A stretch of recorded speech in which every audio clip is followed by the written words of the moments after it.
For almost 30 years, Diana's brother has said nothing. No interviews, no memoir, no comment on the family that fractured in public. Then, according to recent reporting, a documentary proposal tied to Netflix, Prince Harry, and Meghan Markle asked Charles Spencer for the one thing he has never surrendered: the private Diana only he still guards. His answer, by these accounts, was a flat refusal. And in a man defined by silence, that refusal spoke louder than any interview ever could. Now royal experts are dissecting what it means, because it may have just rewritten the entire Sussex story. The man who vanished. To understand what he does with that proposal, you have to understand the man holding it. Because for almost 30 years, Charles Spencer, the 9th Earl Spencer, said nothing. No interviews, no memoirs, no comment on the nephew he adored or the woman his nephew married. Most people, if they are honest, can name exactly one moment. Westminster Abbey, the 6th of September, 1997. A global audience of roughly 2 billion. A young man in a black suit at a lectern, speaking words so charged they pulled applause in from the streets outside and rolled it like thunder into the nave. And this is the word that matters. He promised. He promised that Diana's sons would be raised with warmth and imagination, shielded from the cold institutional machinery that had crushed their mother. He promised her blood family would never let the system swallow them. He said it to the Queen's face, to Prince Philip's face, to the future king sitting a few feet away. And he did not flinch once. Then he disappeared back into Northamptonshire. And that abbey was the last time most people clocked him at all. That long, deliberate invisibility is exactly what makes the proposal on his desk so significant. Because in a media world built entirely on his sister, her face on every magazine cover, her image on everything from stamps to perfume bottles, Charles Spencer has never once loaned the originals.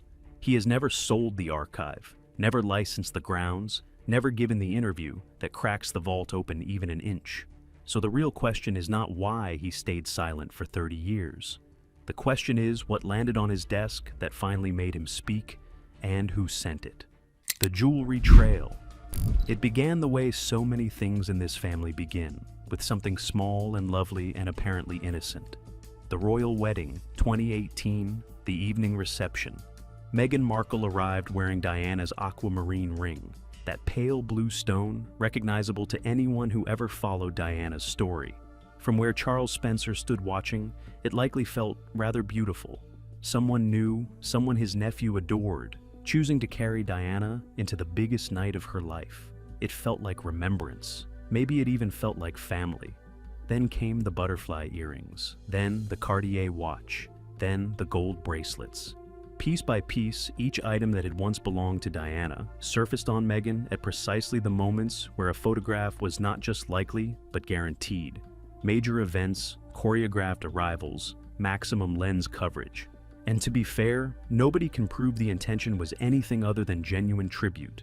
Grief does strange and tender things inside families, and Meghan had married into one of the most emotionally complex dynasties in history. But sit with the harder question. When does tribute become a pattern? When does a pattern start to look like a strategy? Once is tribute, twice is habit. Every single time, time to a certain camera becomes a decision. And the man at Althorpe was watching all of it. Keep that in your back pocket, because the jewelry was only the opening act. The Oprah Echo, March 2021. The whole planet remembers it. But picture it the way Charles Spencer reportedly watched it, alone, from the house where Diana grew up. The lighting was low and golden. The setting was soft, intimate, confessional. One woman, one sympathetic interviewer, one faceless institution that had, she said, silenced her, dismissed her pain, and left her isolated with only one door open, the door straight to the public. And if you know recent royal history at all, the chill of recognition hit you instantly. Because that is almost beam for beam the architecture of Diana's 1995 panorama interview. Before I lay these two moments side by side, do one small thing for me. Tap subscribe. This is the channel that sits with the quiet stories, the ones built on silence and on people guarding a truth everyone else is racing to sell. Now, watch how perfectly the two interviews rhyme. A royal wife, isolated, speaking of an institution deaf to her suffering. Every palace door closed, so she goes over its head straight to the nation through one trusted interviewer. Every element rhymes, the lighting rhymes, the casting rhymes, the grammar of victimhood rhymes. Only one thing changed, and it is the most telling difference of all. Diana gave her 1995 interview while still trapped inside the system, with no exit in sight and everything to lose.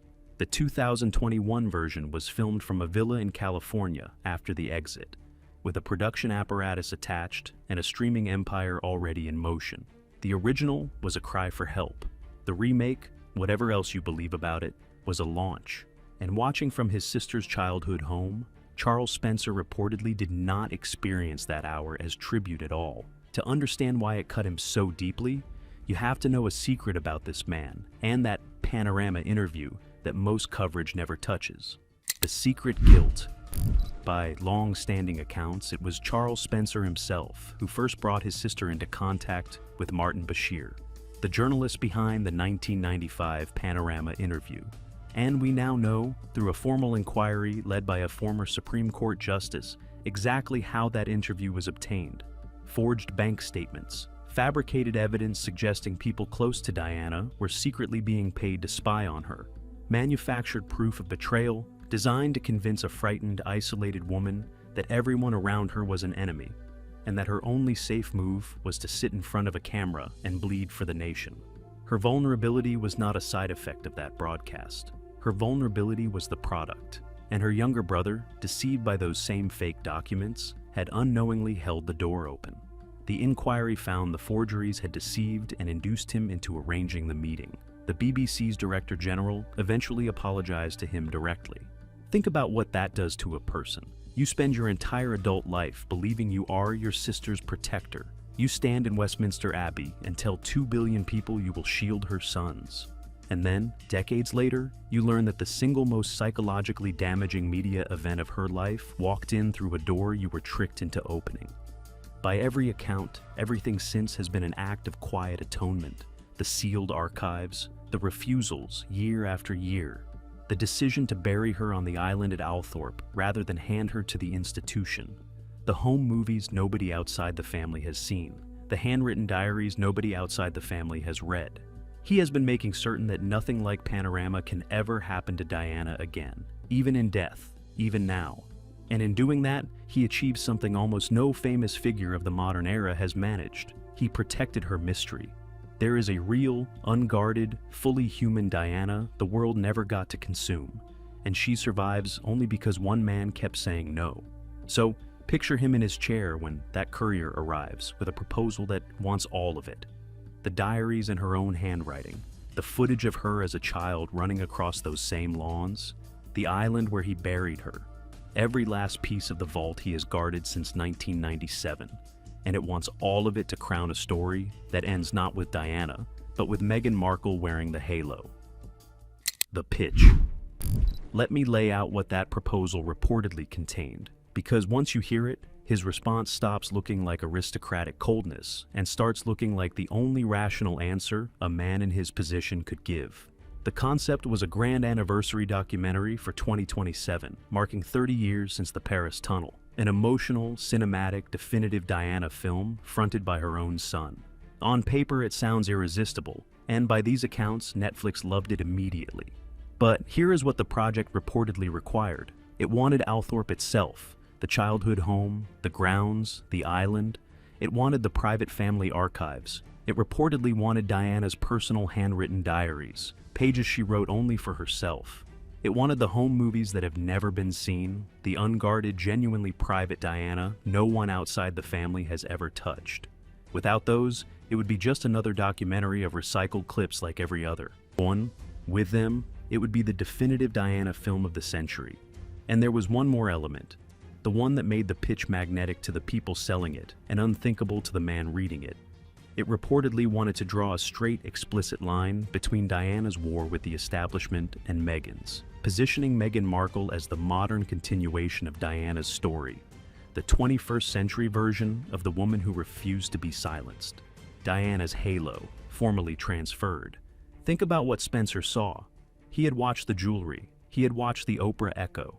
He had watched a documentary series in which a couple fleeing the press framed themselves as hunted by the same machine that destroyed Diana without a single phone call to Althorpe. And now they wanted the originals, the diaries, the island to anoint a successor. According to the reporting, he shut it down and refused any access to the archive. And this is the part worth sitting with. He did not call a press conference. He gave no interview, released no statement, said nothing to a camera at all. He simply closed the door, and in closing it, made his position unmistakable. For a man who had guarded that silence for 30 years, the refusal itself was the loudest thing he had ever said. And the royal watchers reportedly heard it at once. Within days, by these accounts, commentators were framing the refusal not as family stubbornness, but as a verdict. The one member of Diana's blood family with nothing to gain and nothing to sell, drawing a line the palace never could. Some reportedly read it as the most significant move anyone connected to Diana had made in years, others as a quiet act of war. Either way, the man who never speaks had finally been heard. Why it mattered. To understand why this documentary mattered so desperately to the Sussex operation, look at their media empire heading into 2026. It is not a flattering picture. The lifestyle series With Love, Meghan, the flagship meant to steady the ship, instead became the iceberg. The Times handed it 2 stars and called it, in a phrase worth treasuring, surely dull. The Telegraph also landed on 2 stars, describing it as an exercise in narcissism, padded with extravagant brunches and business plugs. And then there was The Guardian, a paper long sympathetic to Meghan and no friend of the monarchy, the one outlet predisposed to love the show. It gave the series a single star. In Netflix's own reporting for the back half of 2025, the series ranked 1,217th. When the entire spectrum of the press converges on the same verdict, that is not a review problem. That is a product problem. And here is the detail that sharpens it. The couple's debut documentary about their royal exit remains one of the most watched debuts in Netflix's history. Everything after it met steadily cooler responses. The message could not be clearer. The world is not buying Meghan's lifestyle brand, it is buying royal wounds. The only Sussex product that has ever truly sold is proximity to the crown and to Diana. So, when the brunch economy collapsed, the pitch reached for the deepest wound there is. With Spotify gone, the American Riviera Orchard venture stalling, and Netflix having walked away from the as-ever brand, that Diana film was never a passion project. It was a rescue flare, and the man at Althorpe let it burn out. The unlicensed currency. Strip the emotion out for a second and look at it purely as assets. When Harry and Meghan stepped back and gave up their working roles, they had to build a commercial life on something.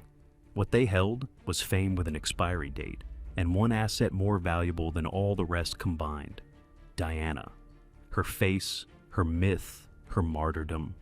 In business terms, the Sussex operation had been trading on a brand without a license, because the actual license holder, the keeper of the archive, the owner of the originals, was a 62-year-old man in Northamptonshire whom nobody in Montecito appears to have thought to consult. Every ring on a red carpet, every panorama echo in a confessional interview, every hunted-like Diana framing was an unauthorized withdrawal from an account he controls. Watch the ledger climb. 2018, the aquamarine ring, warmly received. Then the earrings, the watch, the bracelets, each time to a guaranteed lens. 2021, the Oprah interview, the panorama architecture rebuilt brick by brick. Then the streaming series, her tragedy, converted into their origin story. And finally, 2026, a request for the vault itself, the diaries, the home movies, Althorpe as a film set, the halo fitted to a new head. They began by borrowing her jewelry. They ended by asking for her soul. Each withdrawal larger than the last. Each one made without a word to the man who keeps the account. And the final one bounced. The only no, that counts now. Here is the part royal watchers keep underestimating.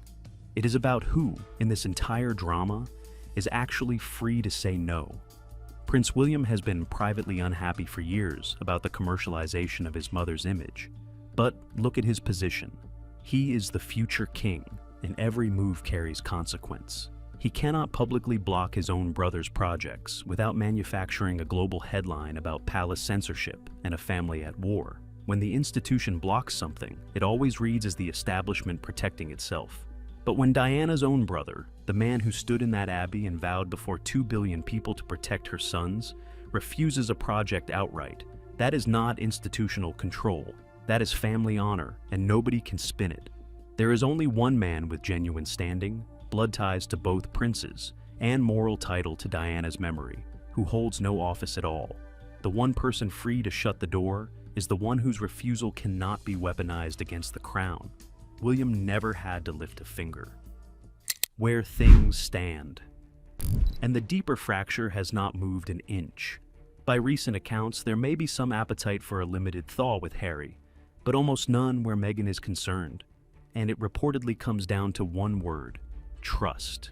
There is none. The family's deepest fear is reportedly not Meghan's anger, but her content calendar. The worry that any private conversation becomes raw material, every honest exchange over dinner, filed, packaged, and shipped as the next streaming product. That is the real inheritance of this saga. Not a documentary, not a deal, but two brothers who cannot find a road back to each other, and a family watching from Althorpe behind a gate that stays locked. Whose side are you? On a conflict like this, never stays inside one family. Right now, the debate runs across every feed and front page. On one side, those who back the Guardians argue Diana's story has been told and retold, that turning her memory into a content pipeline cheapens the weight of her death, and that a 30th anniversary should be private reflection, not a premiere with a marketing plan. On the other side, Harry's defenders raise a case that deserves a real hearing. Diana shaped both of her sons equally, and Harry holds a piece of the historical record no one else alive can supply. What it was actually like to be her child, to be walked through hospital wards and homeless shelters by her hand, to lose her at 15 in front of the entire world. Nobody can take that from him. So, stand in both pairs of shoes before you decide. Imagine you are William, and the most painful event of your childhood is scheduled as a content drop with a premiere date by your own brother's production partners. Now, imagine you are Harry, told that the story of your own mother, the woman who took you to those shelters to show you what your privilege was for, is somehow not yours to tell. Both positions hurt. Both are human. And if you are hunting for a villain, it does not live in Althorpe, or Montecito, or Kensington Palace. It lives in the machinery wrapped around the grief, the apparatus that looks at a mother's handwritten diaries and calculates their streaming value. So, here's the question I want you to carry out of here. Is it ever right to spend Diana's legacy as currency, even by her own son? Was her brother right to shut the vault? Or does Harry's grief give him a claim no gatekeeper, however principled, can override? Tell me exactly where you land in the comments, because I read them and I genuinely want to know. Subscribe so you are here the moment anything moves, because the next chapter of this belongs to a desperate Montecito. And whatever it does next, you and I are going to talk about it first.